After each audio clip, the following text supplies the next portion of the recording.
आत्मीय भाइयों, सादर प्रणाम। भाइयों, आज हम सभी एक ऐसे प्रसंग पर चर्चा करेंगे जो मानव के मन से जुड़ा हुआ है। आज का प्रसंग है मन की बेड़ियाँ। मानव इन मन की बेड़ियों में जकड़ा हुआ है। एक डॉक्टर साहब थे जो वेटनरी के डॉक्टर थे। एक बार क्या हुआ कि वो एक हाथी बीमार हो गया।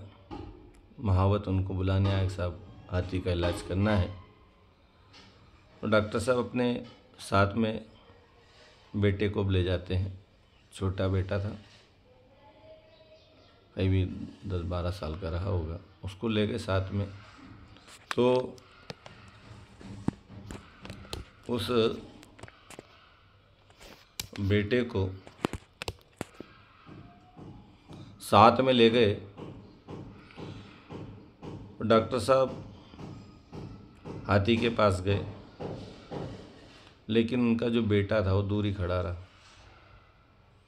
डॉक्टर साहब ने इशारा करा, फिर भी नहीं आया। डॉक्टर साहब ने महावत को कुछ चिट्ठी ली, कुछ दवाइयाँ बुलवाई, बेटे को पास बुलाया, नहीं आया। डॉक्टर स्वयं गए और पकड़ कर लाए और बताया कि देखो बेटा, ये इशारा करा पैर की ओर। हाथी के पैर में जंजीर बंधी हुई थी। जैसे ही जंजीर को देखा बेटे ने, वो भागने लगा और ऐसा भयंकर भागा कि जब तक हाथी दूर तक दिखाई न दे तब तक वो भागता रहा। डॉक्टर साहब भी उनके पीछे भागे और डॉक्टर साहब ने आगे जाके बालक को पकड़ा। दोनों हाँफ रहे थे भागते हुए, सांस फूल रही थी।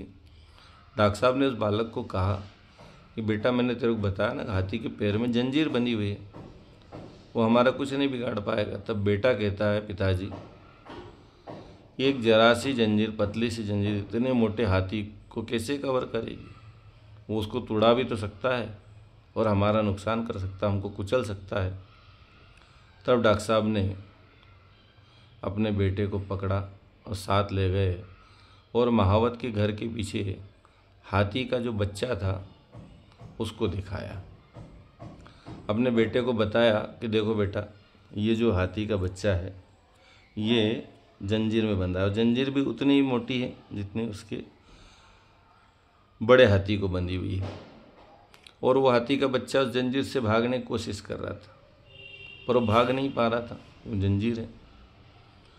तो उसके प्रयास से असफल हो रहे थे सारे भागने के, बंधन से छूटने के।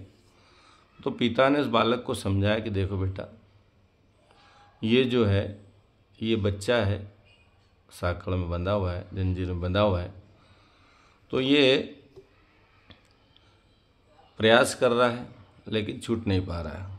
और जब ये बार बार प्रयास करेगा तो उसके मन में एक चीज़ बैठ जाएगी कि अब हम शायद इस जंजीर से तो मुक्त नहीं हो सकते। और इसी कारण इनके अंदर ये बात गहरी पेट कर जाती बचपन से ही कि अब हम जंजीरों के बलबूते ही उनके ही बंधे हुए रहेंगे। और जब बड़े भी हो जाते हैं तो उस जंजीरों से नहीं छूट पाते, क्योंकि बेड़ियाँ केवल पैर में नहीं, उसके मन में भी बन गई कि ये हमारी नियति है, ये हमारा भाग्य है या हमारा भविष्य है। और ऐसा मन में ठान लेते हैं तो मन की जो जंजीर है उसके अंदर जब बैठ जाती है तो उससे नहीं छूट पाता है और वो उलझा ही रहता है। फिर बड़ा भी हो जाए, उसके अंदर ताकत भी है, समर्थता भी है, लेकिन वो फिर भी उस जंजीर को नहीं तोड़ पाता, क्योंकि उसको ये पता है, बचपन से ही पता है, क्योंकि उसके मन में ये गांठ बन चुकी है कि अब हम इससे मुक्त नहीं हो सकते। वो जीवन पर्यंत वो महावत के ही अंडर में रहता है, गांव-गांव घूमता फिरता है और जाकर वहीं जंजीर से बन जाता है। तब उस बेटे को बात समझ में आई। तब डॉक्टर साहब ने कहा, बेटा, ऐसे ही हमारे मन की जो जंजीरें होती हैं, सामान्य जंजीरों को व्यक्ति तोड़ सकता है, लेकिन मन में कोई गार्ड बन जाए, मन में कोई जंजीर बन जाए, मन में कोई धारणा बन जाए किसी के प्रति कैसी भी, तो छोड़ नहीं पाते। हम कई तरह के व्यसनों में भी जकड़े हुए हैं, और जब एक बार आदतन आ जाते हैं तो हमारा मन ये स्वीकार कर लेता है कि साहब हम नहीं छोड़ पाएंगे। दूसरे छुड़ाना चाहे तो भी, क्योंकि जब तक खुद प्रयास न करें, जब तक खुद के अंदर से प्रेरणाएं न जगे, जब तक खुद उस मन की बेड़ियों को न काट पाएँ, तब तक वो किसी भी प्रकार के व्यसन से, किसी भी प्रकार के झंझटों से मुक्त नहीं हो सकता है। और इसी कारण मन जो है कारण है बंधन और मोक्ष का।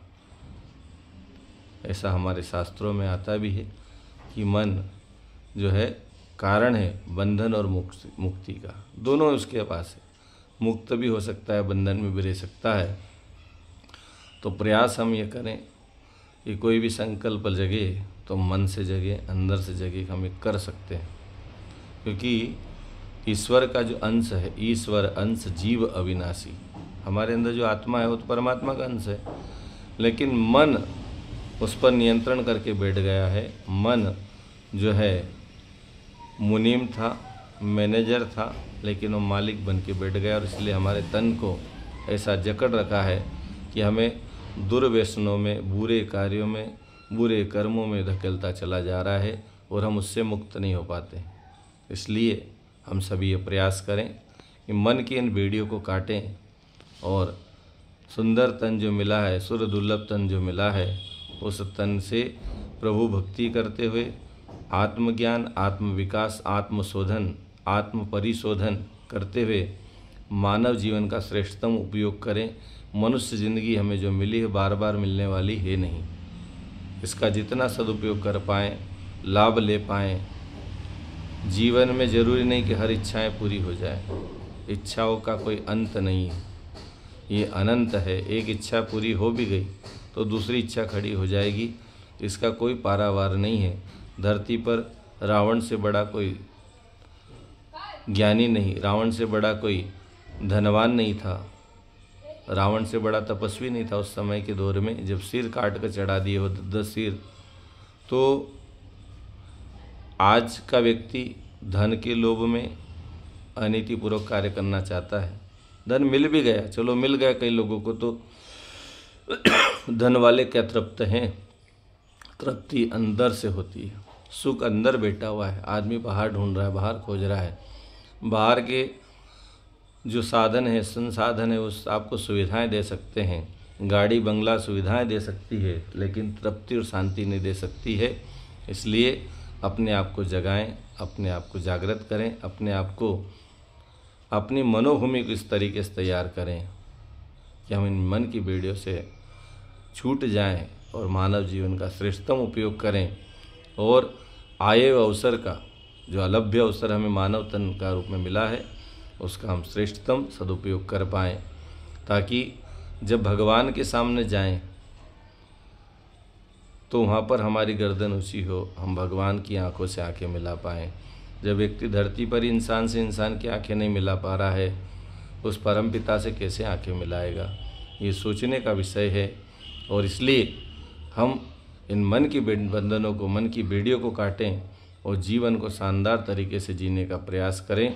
जो प्राप्त है वो पर्याप्त है, क्योंकि ये मन की धारणा है। मन के जीते जीते और मन के हारे हारे। आपको मिल भी गया तो सुखी नहीं, और न मिला तो भी सुखी हो सकता है। ये मन के ऊपर है। मन स्थिति बदले तो परिस्थिति बदले।